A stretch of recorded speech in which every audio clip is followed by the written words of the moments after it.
दोस्तों, स्वागत है आपका हमारे चैनल में। अगर अब तक आपने इस चैनल को सब्सक्राइब नहीं किया है तो प्लीज़ सब्सक्राइब कर लीजिए। आज की कहानी है प्रभात, किसी की सुबह या सवेरा। कार थोड़ी देर खड़खड़ करती हुई अपने दम से ज़्यादा ज़ोर लगाती रही, फिर हार मानकर आखिर रुक ही गई। मैंने खिड़की से बाहर झांकते हुए ड्राइवर से आखिर गुस्से में पूछ ही लिया, अब क्या हुआ? हर थोड़ी देर में तुम्हारी कार को नाटक करने की आदत है क्या भला, या मुझे देखकर नखरे कर रही है? ड्राइवर ने जल्लाहट दबाते हुए मुझे जवाब दिया, अरे साहब, अब गाड़ी नखरे उठवा रही है तो क्या करें साहब, उठाने तो पड़ेंगे ही, जैसे हमारे पास कोई चारा है। मैंने टाइम देखा, 3 तो यहीं बज गए थे। 4 से पहले हवेली बिल्कुल नहीं पहुंच पाऊंगा। 2-3 घंटे तो कम से कम रुकना ही है वहाँ, यानी 6-7 बज जाएंगे। अब रात में क्या वापस होना होगा, देखते हैं। अब सुबह से पहले तो बिल्कुल नहीं निकल पाऊंगा हवेली से। कल फिर इसी खड़खड़ रास्ते को झेलते हुए वापस स्टेशन भी पहुंचना है, सोचकर ही दिमाग जैसे थकने लगा था और मैं भी झल्ला उठा। साहब, कीचड़ मिट्टी का रास्ता है, लग रहा है कुछ दिक्कत हो गई है कार में। फ़ोन किया है, बस थोड़ी देर में मैकेनिक आ जाएगा। समझ लीजिए आपकी घंटे भर की फुर्सत है, इससे ज़्यादा ख़राब क्या ही होगा। मैं खुद से बुदबुदा उठा। एक पल को मेरा दिमाग बुरी तरह भन्नाया, फिर खुद पर शर्म आई। मैं किस लिए जा रहा था हवेली? जिस बात के लिए जा रहा था उस बात का तो एक रत्ती भर भी दुख मेरे मन के किसी भी कोने में था ही नहीं। एक एक्सीडेंट में अपने माँ पापा को खोने के बाद मेरे ताऊ और ताऊ जी, उन्होंने ही मुझे पाला था। मैं ताऊ जी के घर में ही रहा। ताई जी, जिनकी छाया में मैं बड़ा हुआ, वो 3 दिन पहले दुनिया छोड़कर चली गई थी और उनकी मौत पर जाना केवल एक बहाना था। मैं तो सुनीता का हाल जानने के लिए जा रहा था। मैंने कार की पिछली सीट पर लेटकर बैग का तकिया बना लिया और उस पर लेट गया। चलो, जब तक कार ठीक नहीं हो जाती एक नींद तो ली ही जा सकती थी, यह सोचकर मैं वहीं लेट गया। आँख मूंदते ही ताऊ जी के बेटे प्रशांत भैया का चेहरा खट से मेरे आँखों के सामने आ गया। मैंने आंखें तुरंत खुली, फिर बंद भी होने लगी। इस बार फिर प्रशांत भैया ही दिखे, लेकिन इस बार अकेले नहीं, बल्कि बगल में सुनीता भी खड़ी थी। पिछली बातें मुझे यकायक याद आने लगी थी। करीब 2 साल पहले जब मैं हवेली आया था तो भैया ने आते ही मुझे दबोच लिया था। जी तो कर रहा है जान से मार दूं तुझे। शादी पक्की करने गए थे, तब क्यों नहीं आया तू वहाँ पे? भैया ऑफिस वालों ने आने ही नहीं दिया। अब आया हूँ ना, हफ्ते भर की छुट्टी पर खूब मज़े करेंगे हम दोनों मिलकर। आलीशान शादी होगी आपकी। 1 मिनट रुकिए, पहले मुझे आप भाभी की फ़ोटो दिखाइए, मैं देखना चाहता हूँ। भैया ने इधर उधर देखते हुए अपना फ़ोन निकाला। एक फ़ोल्डर था भाभी की फ़ोटोज़ का। मैंने झांक कर देखा, ओहो, इतनी फ़ोटो रखे हैं। और मैंने जब व्हाट्सएप पर फ़ोटो मांगी थी तो आपने भेजी क्यों नहीं मुझे? वह थोड़ा सा नाराज़ होता हुआ बोला। अरे तू तो जानता है ना, भैया ने फ़ोटो गैलरी देखते हुए कहा। देख रवि, मुझे ये सब ना पसंद नहीं है। तू तो जानता है ना मेरा स्वभाव। मैं तुझको भेजता, तू अपने दोस्तों को भेजता, फिर ये फ़ोटो इधर से उधर घूमती रहती। ओहो, पजेसिव हो रहे हैं भाभी के लिए अभी से? चलो अच्छा है, अब तो दिखाइए ज़रा। मैंने उनके हाथ से लगभग फ़ोन छीन लिया था और उसमें देखने लगा। अरे ये क्या? मेरा तो मुंह खुला का खुला ही रह गया भाभी की तस्वीर देखकर। कितनी सुंदर है ना तेरी भाभी। भैया मुझे चौंका हुआ देखकर गर्व से भरे जा रहे थे और मैं एक के बाद एक फ़ोटो देखता जा रहा था। अरे ये तो सुनीता है, मेरठ से है ना? Oh my God. मेरा चेहरा जैसे ही खिला, भैया का वैसे ही उतर गया। न जाने क्यों। ए भाई, पूरी बात बता, इतना कैसे जानता है तू इसको? सच सच बताना, कोई बात छुपाना नहीं। सुनीता और मैं 12वीं तक एक साथ पढ़े हैं भैया। पापा की पोस्टिंग वहीं तो थी तब, याद है ना आपको? मैं वहीं पर था। एक ही स्कूल, एक ही क्लास और घर भी हमारे बिल्कुल पास पास थे, इसलिए हम में आपस में अच्छी दोस्ती थी। मुझे विश्वास ही नहीं हो रहा था, इतनी पुरानी जान पहचान का इस तरह सामने आना, इतने करीबी रिश्ते में बदल जाना। सच कहते हैं ना, दुनिया बिल्कुल गोल है और हम आपस में मिल भी गए। तब तो बेकार इतनी जांच पड़ताल करवाई लड़की की, और क्या, और परिवार की भी। तेरे से ही भी पूछ लेता, बस मेरा टेंशन दूर हो जाता। भैया मजाक करने की कोशिश करते हुए हंस तो दिए, लेकिन उनका चेहरा उनकी हंसी की गवाही नहीं दे रहा था। वो हंसी उनके चेहरे पर फैल भी नहीं पाई। पता नहीं क्या हुआ उसके बाद। वो जब देखो तब मुझसे सुनीता के बारे में अजीब ढंग से पूछते रहते और अजीब से सवाल पूछते रहते। उन सवालों में कौतूहल नहीं, बिल्कुल बेचैनी झलकती थी। सब लड़कों से बात करती थी क्या सुनीता? और तुम सब लोग घूमने भी जाते थे क्या साथ में? ऐसे अजीब अजीब सवाल वे पूछते। सुनीता तो बहुत सुंदर है, लड़के पटाने की कोशिश तो करते ही होंगे ना? तुझे कुछ याद है, कभी नाम उछला था किसी के साथ क्या? अब अगर सच कहूँ तो मुझे प्रशांत भैया का यह रवैया लगभग डराने लगा था। मुझे प्रशांत भैया की ये बेचैनी डराने लगी थी। उनके अंदर एक घुटन सी महसूस होती थी। मुझे यह डर सताने लगा कि इस घुटन में इनका रिश्ता कैसे टिक पाएगा भला। एक घुटन मेरे अंदर भी फैली हुई थी। सुनीता और मैं बचपन के सिर्फ दोस्त नहीं थे, उससे ज़्यादा भी कुछ थे। यह बात हम दोनों को पता थी और सिर्फ हम दोनों तक रह भी गई। एक दिन अचानक एक फ़ोन आया। हेलो, आप रवि बोल रहे हैं? एक दिन सुबह ही किसी अनजान नंबर से मेरे पास फ़ोन आया।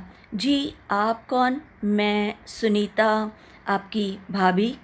एकदम शांत आवाज़ आई। मैं संभल गया। नाम बताने के साथ मुझे रिश्ता भी समझा दिया गया था। कैसी हो? ओ, कैसी हैं आप? मैंने अपनी भाषा ठीक की। मैं ठीक हूँ। इन्होंने बताया कि आप इनके चचेरे भाई हैं। उसने हामी भरी तो सामने से फिर आवाज़ आई, आपसे एक रिक्वेस्ट करनी थी। हाँ बोलो। मैं सुनीता की इस औपचारिक बोली से लगभग खींच गया था। कौन कहेगा कि एक समय में हम इतने करीब रहे हैं कि मैं ये कह रही थी कि आपके भैया थोड़ा सा पॉसेसिव है मेरे लिए। आप तो समझ गए होंगे। तो वो सब मतलब स्कूल वगैरह की बातें क्यों करते रहते हैं? वो तो बहुत पुरानी बातें हैं ना। आपने उनसे कुछ कहा है क्या? सुनीता बोलते हुए रुकी, फिर बोली, इतना पुराना याद नहीं रखना चाहिए। मैं कुछ भी बोलने की हालत में नहीं था। बस मैंने इतना पूछा और कुछ। उधर सन्नाटा था। वह कुछ सोचकर बोली, हमारी बात हुई, किसी से कहिएगा नहीं। नहीं कहूँगा। और कुछ। मैं एक रोबोट की तरह पूछता जा रहा था, यानी मैं वाकई उससे कोई रास्ता नहीं रखना चाह रहा था। हालांकि मैं पूछना तो ये भी चाहता था कि जब भैया से छुपकर बात हो रही थी तो भला उसको मेरा फ़ोन नंबर कैसे और कहाँ से मिला था, लेकिन मैं चुप रहा। एक रिक्वेस्ट और थी, आप बुरा मत मानिएगा। मैंने दिल कड़ा कर लिया। न जाने क्या मांग ले। कुछ और भी बचा था क्या अभी? जी बताइए। हो सके तो आप प्लीज़ हमारी शादी से पहले आप अपने घर लौट जाइए। मैं नहीं चाहती कि हमारा कभी भी आमना सामना हो। मुझे जैसे करंट सा लगा। ऐसा भी क्या खटक रहा था मैं, जो मुझे शादी पे भी नहीं रुकना देना चाहती?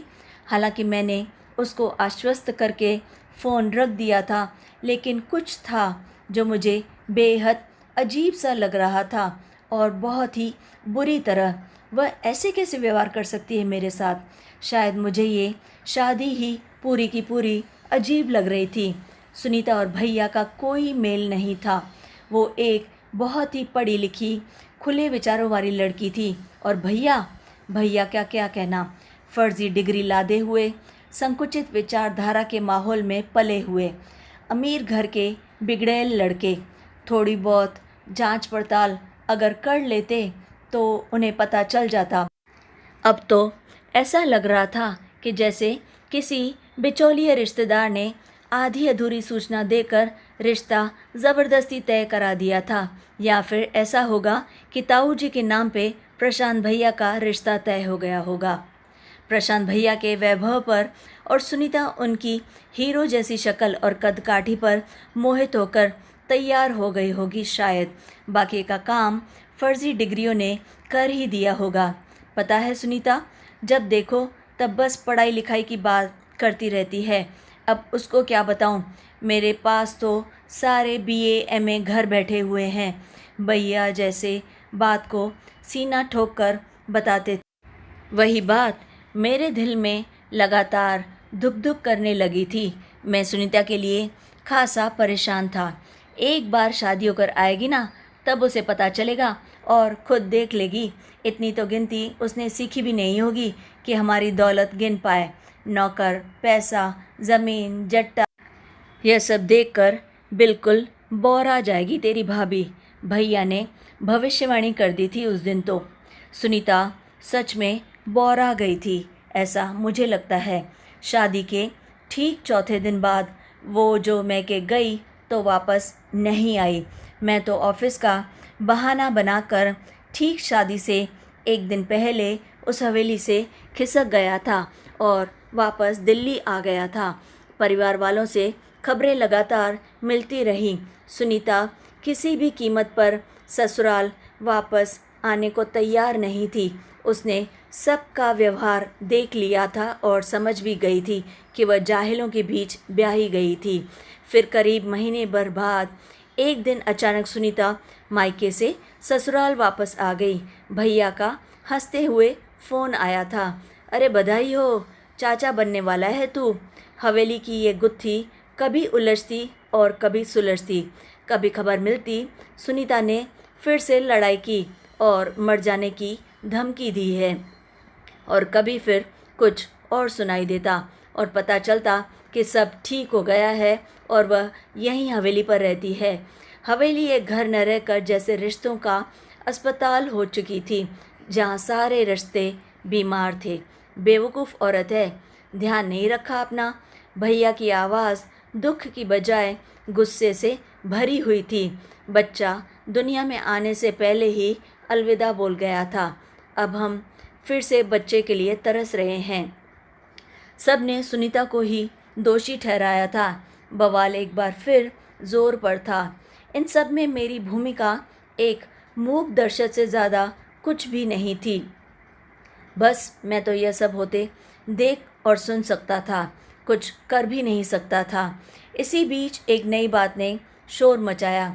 सुनीता ने भैया से बात करना बंद कर दिया था। वह रहती शादी ही थी, लेकिन बात नहीं करती थी। यहाँ तक कि उनके कमरे तक अलग हो गए थे। सारे नौकरों के बीच मेरा मजाक बनाकर रख दिया है इस जाहिल लड़की ने। न जाने कब सुधरेगी। नौकर लोग इस तरह बात करते हैं, साहब का कमरा और बहू जी का कमरा। अरे भाई, एक बार आजा तू खुद, देख ले आकर कैसा चल रहा है सब कुछ। बात इतनी बिगड़ जाएगी ये मैंने कभी सपने में भी नहीं सोचा था। मुझे भी अब यह सब नाटक जैसा लगता था। रोज़ एक नई बात निकलती थी। मन करता था सुनीता से जाकर बात करूं कि आखिर माजरा क्या है। फिर याद आती उसकी न मिलने वाली बात और उसकी कसम देने वाली बात। एक बार फ़ोन भी लगाया था उसको, नंबर ही काम नहीं कर रहा था। हेलो रवि, मैं सुनीता। Hello hello. एक दिन अचानक किसी नए नंबर से सुनीता का फ़ोन आया। चौंकाने वाली दो बातें की थी उसने। एक तो फ़ोन आना और दूसरा भाभी का रिश्ता याद न दिलाते हुए सिर्फ सुनीता कहना। जी बोलिए भाभी, मैं अपने दायरे में ही रहा। मुझे इन सब के खिलाफ़ केस करना है, तुम मुझे सपोर्ट करोगे? मैं जैसे आसमान से लेकर धरती पर गिरा। मेरे तो होश ही उड़ गए थे। अब यह सब क्या था? घर में भयंकर बवाल करके भी इसको चैन नहीं पड़ा। अब यह केस भी करेगी और वो भी मेरा सपोर्ट लेकर। मैं क्या करूँगा भला? मैं हूँ ही कौन? आप मुझसे कैसे सपोर्ट मांग सकती हैं, और वो भी मेरे फैमिली के खिलाफ? आपने सोचा कैसे मैं आपका साथ दूंगा? मेरे सवाल के जवाब में मुझे सुनाई दिया सन्नाटा और फिर रोने की आवाज़। सुनीता एक शब्द भी नहीं बोल पा रही थी और लगातार रोए जा रही थी, और जब बोलना शुरू किया तो सन्नाटा मेरे जहन पर छाने लगा था। सुनीता की बात माने तो वह नारकीय जीवन जी रही थी। शराब पीकर पत्नी को पीटना भैया के लिए बिल्कुल आम बात थी। यह उसने मुझे बताया। किसी भी आदमी से वो बात कर ले तो भैया पर जैसे भूत सवार हो जाता था। शादी के तुरंत बाद भी भैया की कुछ हरकतें सुनीता को नागवार गुजरी थी, इसलिए वह चुपचाप मायके चली गई थी। तभी वो मायके से आना भी नहीं चाहती थी। फिर तुम वापस क्यों आई, यह बताओ मुझे। वहीं रहकर विरोध करती और तलाक ले लेती, तुम्हारा उसमें तो कोई प्रॉब्लम नहीं था ना? मैंने रूखे ढंग से पूछा। मैं उसकी बात आसानी से मान नहीं पा रहा था, क्योंकि काफ़ी कुछ मैंने सुन रखा था। मैं नहीं आना चाहती थी, लेकिन तब तक पता चला कि मैं प्रेग्नेंट हूँ। मुझे लगा शायद अब सब ठीक हो जाएगा। वो रुक कर बोली, ठीक भी रहा कुछ दिन। फिर मेरा एक कज़िन आया मुझसे मिलने। उसके जाने के बाद प्रशांत बुरी तरह गुस्सा हो उठा। इनको लगा कि मेरे उसके बीच कुछ गलत रिश्ता है। इन्होंने बहुत मारा मुझे। मेरा 7वां महीना चल रहा था। वो फफक फफक कर रो पड़ी थी। मैं कुछ भी कहने सुनने की हालत में नहीं था। यह सब न सच लग रहा था और ना ही झूठ। मैं आखिर किसका साथ दूं? उसी वजह से, मतलब मारपीट की वजह से? जी हाँ, बिल्कुल मारपीट की वजह से ही मेरा बच्चा नहीं रहा। मैंने झिझकते हुए पूछा तो सुनीता ने हामी भर दी। हाँ, इनकी सनक की वजह से सब कुछ शुरू होने से पहले ही ख़त्म हो गया। मेरे मायके वाले जब भी कहते रहे एडजस्ट करो, सब ठीक हो जाएगा, लेकिन कुछ ठीक नहीं होगा, मुझे अच्छे से पता है। मैंने उसकी बात सुनकर थोड़ा बहुत समझा कर आखिर फ़ोन रख दिया। मैं सुन चुका था, मानना अभी बाकी था। मुझे यह सब कुछ हज़म ही नहीं हो रहा था। घर के अंदरूनी मामलों की सच्चाई जिनको पूरी तरह पता हो सकती थी। मैंने उनका दरवाज़ा खटखटाया। हवेली के पुराने नौकर बंसी काका को फ़ोन करके उनका विश्वास जीतकर अंदर की सारी बातें उगलवाई। जो सच निकल कर आया वो इतना कुरूप था, इतना भयानक था कि सुनना मुश्किल था। सुनीता उस सच को कैसे जी रही थी भला? उसने विरोध का नया तरीका निकाला था, अलग कमरा चुन लिया था। मुझे लग रहा था इतिहास अपने आप को फिर से दोहरा रहा था। यही हालत ताई जी की भी थी। बात बात पर ताई जी लताड़ दी जाती थी। मैं छोटा था इसलिए समझ नहीं पाता था। ताई जी के हाथ, गर्दन और चेहरे पर उभरे निशानों का मतलब मुझे बहुत बाद में समझ में आया था। वही मारपीट की परंपरा भैया भी अब तक निभा रहे थे। भैया से कुछ कहा नहीं जा सकता था, उनमें इतनी समझ ही नहीं थी। सुनीता का तलाक उसके माँ पापा होने नहीं दे रहे थे, क्योंकि वे पुराने ज़माने के रूढ़िवादी लोग थे। सुनीता अब बेझिझक होकर मुझको अक्सर फ़ोन करने लगी थी और हर बातों से मुझे अवगत कराती। अब सहा नहीं जाता, लगता है मर जाऊं। एक घर में रहकर अलग अलग रह रहे हैं, तब भी मन को चैन नहीं है। कल फिर हाथ उठाया था मुझ पर। भैया तो मेरी नज़रों से जैसे गिरते ही जा रहे थे।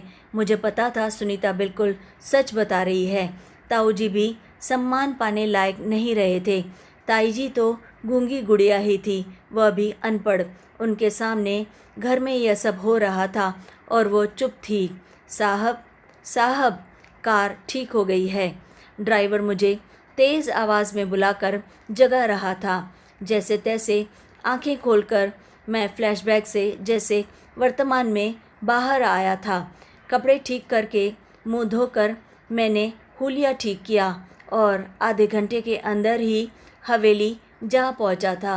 ड्राइवर ने कार तेज़ चलाकर मुझे आधे घंटे में ही वहां पहुंचा दिया था।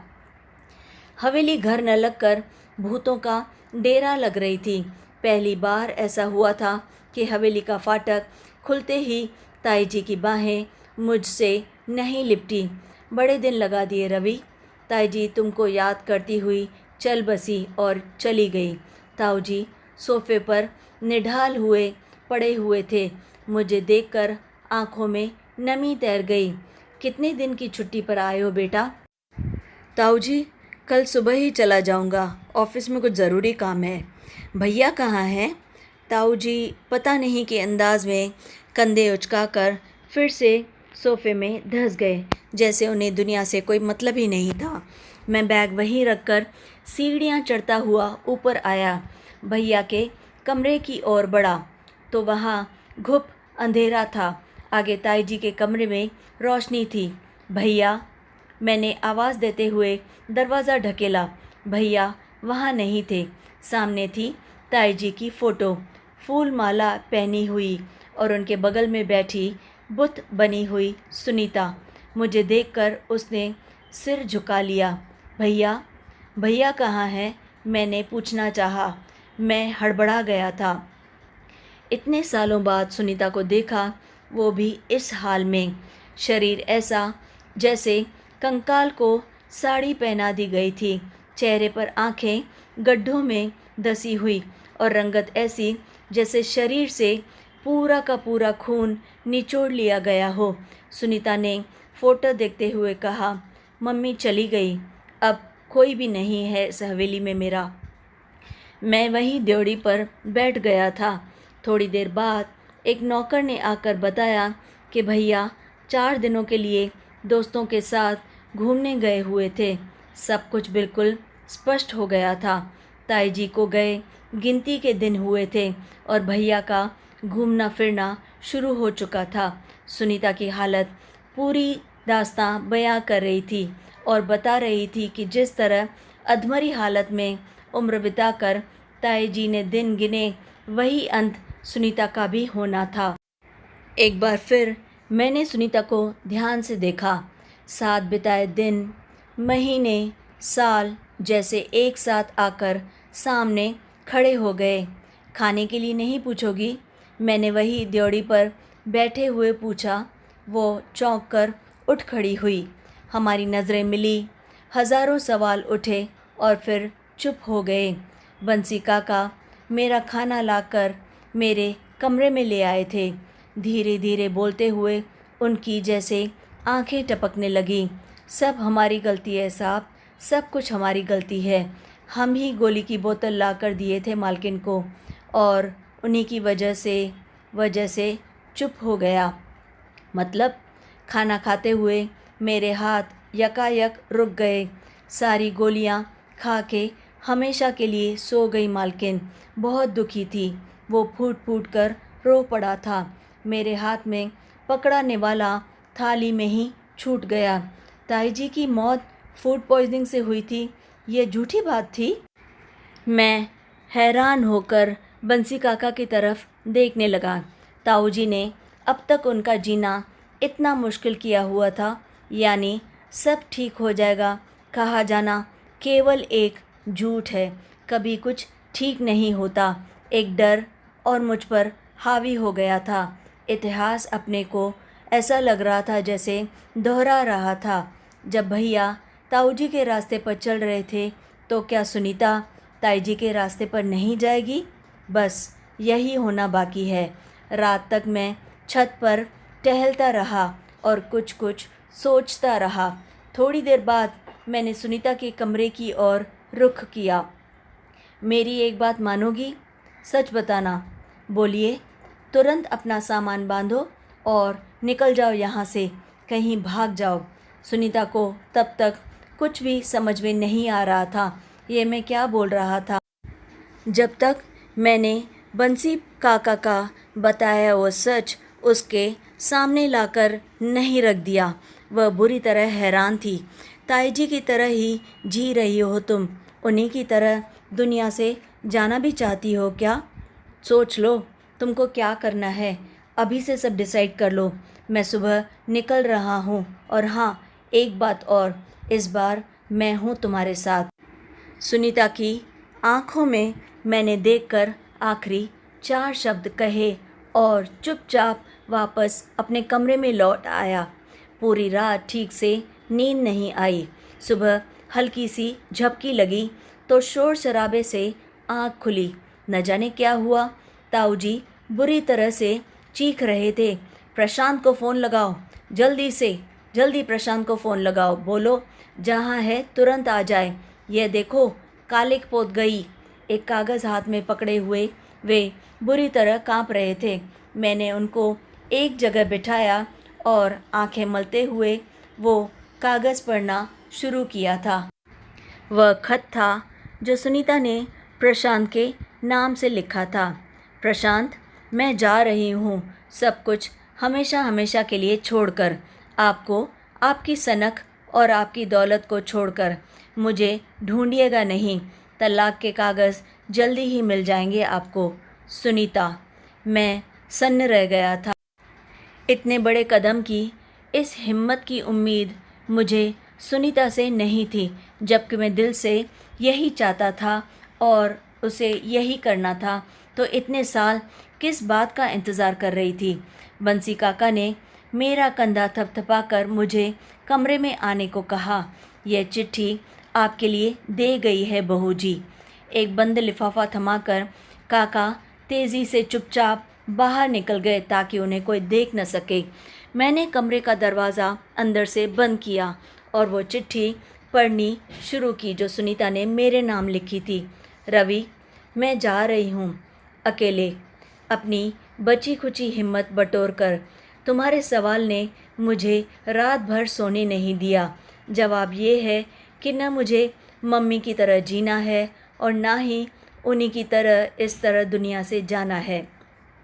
मम्मी मुझे वो रास्ता दिखा गई है जो मुझे बहुत ही पहले चुन लेना चाहिए था। तुम सोच रहे होगे कि ये हिम्मत मुझ में पहले क्यों नहीं आई। उत्प्रेरक समझते हो ना? हाँ, कैटलिस्ट। किसी धीमी प्रक्रिया को तेज़ कर देता है, वही कैटलिस्ट। तुम्हारा सपोर्ट, तुम्हारे कहे वो 4 शब्द, मैं हूँ तुम्हारे साथ, ये मेरे लिए उत्प्रेरक का ही काम कर गए और मुझ में आखिर हिम्मत आ ही गई। आज मेरे लिए एक नई प्रभात, एक नई सुबह है और मेरे लिए नया सूर्योदय हुआ है। यह सुबह तुम लाए हो अपने नाम को सार्थक करते हुए। रवि का मतलब भी तो सूर्य ही होता है ना। फ़िलहाल तो अपनी मंजिल की ओर खुद बढ़ूंगी। जहाँ कमज़ोर पड़ी तो तुम्हारी तरफ मुड़कर ज़रूर देखूंगी। मिलोगे ना वहाँ? तुम्हारी सुनीता। मैंने जल्दबाजी में चुपचाप चिट्ठी मोड़कर अपने सूटकेस में छुपा दी, अपना सामान पैक किया। मेरा भी निकलने का टाइम हो रहा था। बाहर शोरगुल अचानक बढ़ गया था। प्रशांत भैया वापस आ गए थे। मैंने चिट्ठी सूटकेस से निकालकर छोटे छोटे टुकड़ों में फाड़कर पानी से चुपचाप निगल ली। अपने फ़ोन से सुनीता का नंबर डिलीट किया, सारी चैटिंग, कॉल डिटेल्स और बाकी सब कुछ। कमरे से बाहर निकलते ही छानबीन मेरी भी होगी। मुझे अच्छे से पता था प्रशांत भैया मुझे ऐसे कभी भी निकलने नहीं देंगे। चिट्ठी फाड़ने का दुख तो बहुत था। ज़िंदगी का पहला प्रेम पत्र था। फ़ोन नंबर डिलीट करके दुख नहीं हुआ, बल्कि मुझे यकीन था कि अब तक सुनीता अपना फ़ोन नंबर बदल चुकी होगी और मुझे इस बात का अब पूरा यकीन था कि कुछ दिनों बाद ही सही एक अनजान नंबर से फ़ोन मुझे ज़रूर आएगा और मुझे ये आवाज़ ज़रूर सुनाई देगी, हेलो, मैं सुनीता। तो दोस्तों, कैसी लगी आपको ये कहानी? अगर अच्छी लगे तो लाइक और शेयर ज़रूर करें और हाँ, कमेंट्स में अपनी राय हमें ज़रूर बताइए और चैनल को सब्सक्राइब भी कर लीजिए ताकि हम और भी आपके लिए अच्छी कहानियाँ ला सकें। तब फिर लाइक, शेयर एंड सब्सक्राइब।